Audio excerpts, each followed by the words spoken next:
அனைவருக்கும் வணக்கம். இன்றைய திருக்குறள் கேட்டார் பிணிக்கும் தகையவாய் கேளாரும் வேட்பு மொழிவதாம் சொல். எவ்வளவு அற்புதமான திருக்குறள் பாருங்க. நாம பேசுற பேச்சை மற்றவங்க விரும்பி கேட்கணும். கேட்காதவர்கள் கூட ஐயோ கேட்காமல் விட்டு விட்டோமோ என்று வருந்தணும். அப்படி அற்புதமாக பேச வேண்டும் என்று வள்ளுவர் கூறுகின்றார். பேசுறதுனால என்ன பிரயோஜனம் அப்படின்னு கேட்குறீங்களா? அதுக்கு ஒரு உதாரணம், பேசியே ஒரு காரியத்தை சாதிக்க முடியுங்க. உதாரணம் மகாபாரதம். மகாபாரதத்தில் 16 நாட்கள் போர் முடிந்து விட்டது. பெரிய பெரிய படை தளபதிகள் வீரர்கள் எல்லாமே மரணம் அடைந்து விட்டார்கள் துரியோதனுடைய சார்பில். அப்போ துரியோதனன் என்ன செய்கிறான்? கர்ணன் சென்று கர்ணா, நாளை 17ஆம் நாள் போர், அந்த போருக்கு நீ தான் தலைமையேற்று நம் படைகளை எல்லாம் நடத்தி செல்ல வேண்டும் என்று கேட்கின்றார். அப்பொழுது கர்ணன் சொல்கின்றார், துரியோதனா ஒரு கண்டிஷன். என்னப்பா கண்டிஷன்? நான் படை தளபதியாக செல்ல வேண்டும் என்றால் என்னுடைய தேரை சல்லியன் ஓட்ட வேண்டும். சல்லியன் என்பவர் மிகப்பெரிய அரசர், மிகப்பெரிய வீரர்.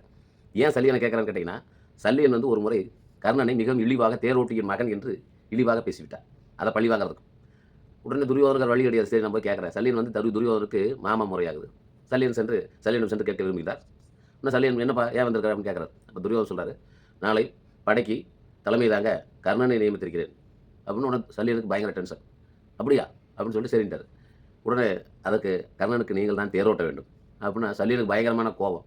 என்னை யார் நினச்சிக்கிட்டியா? நான் எவ்வளோ பெரிய வீரன், எவ்வளோ பெரிய நாட்டுக்கு அரசன், என்னை அந்த தேரோட்டியின் மகனுக்கு தேரோட்ட சொல்கிறியா? வர முடியாது அப்படின்னு கோபமாக பேசுகிறார். இன்னும் துரியோதன் சொல்கிறாரு, மாமா நீ எதிர்த்தாப்புல நாளைக்கு சண்டை போடுறது, கர்ணனுக்கு எதிர்த்தால சண்டை போடுறது யார்? அர்ஜுனன். அர்ஜுனனுக்கு தேர் ஓட்டுறது யார்? கிருஷ்ண பரமாத்மா. அப்போ அர்ஜுனன் கர்ணனுக்கு சமமாயிடுறான். அப்போ நீங்கள் தேர் ஓட்டினீங்கன்னா நீங்கள் யாருக்கு சமம்? நீங்கள் அந்த கடவுள் கிருஷ்ண பரமாத்மாவுக்கு சமமாயிடுறீங்க. அப்போ கடவுளுக்கு நிகரான ஒரு பதவி உங்களை தேடி வர்றப்போ நீங்கள் ஏன் வேண்டாங்கிறீங்க அப்படின்னு எவ்வளோ அற்புதமாக அப்படியே கேட்டால் பிணிக்கும் தகையவாய். பிணித்தல் அப்படின்னா விரும்புதல். அப்படி சொன்னால் பாருங்க, உடனே சல்லியன் அப்படியே டக்குன்னு இறங்கி வந்துட்டாங்க, ஒத்துக்கிட்டான். அப்போ இதுதான் வள்ளுவர் சொல்கிற டெக்னிக். நீங்கள் எவ்வளோ பெரிய விஷயமாக இருந்தாலும் எடுத்து சொல்கின்ற முறையிலேயே மற்றவர்களை ஒத்துக்கொள்ள செய்ய வைக்க வேண்டும். அதான் கேட்டார் பிணிக்கும் தகையவாய். கேளாரும் வேட்பு மொழிவதாம் சொல்ல அப்படின்னு நம்ம மகாபாரதத்தை நம்ம படிக்கிறோம் இல்லைங்களா? படித்து பார்த்தா அவர்கள் பேசிய விஷயங்கள் வியாசர் வாயிலாக நமக்கு அப்படியே நம்மை உருக்குகிறது. இப்போ வள்ளுவர் சொன்னது கேட்டார் பிணிக்கும் தகையவாய் கேளாரும் வேட்பு மொழிவதாம் சொல்.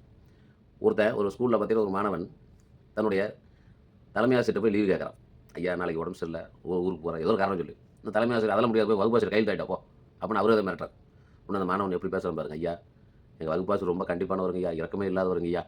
ஆனால் உங்களை பார்த்தா அப்படி இல்லைங்க, நீங்கள் இரக்கத்தின் உறைவிடம், நீங்கள் கருணையின் பிறப்பிடம், உங்களை பார்த்தா கடவுள் மாதிரி இருக்குது அப்படின்னு பேசுகிறான் பாருங்க. அப்படியே தலைமை ஆசிரியர் உருகிறாருங்க. உருகி சரி சரி நாளைக்கு ஒரு நாள் லீவு தரப்போ அப்படின்னு சொல்லி பர்மிஷன் கொடுத்துட்றாருங்க.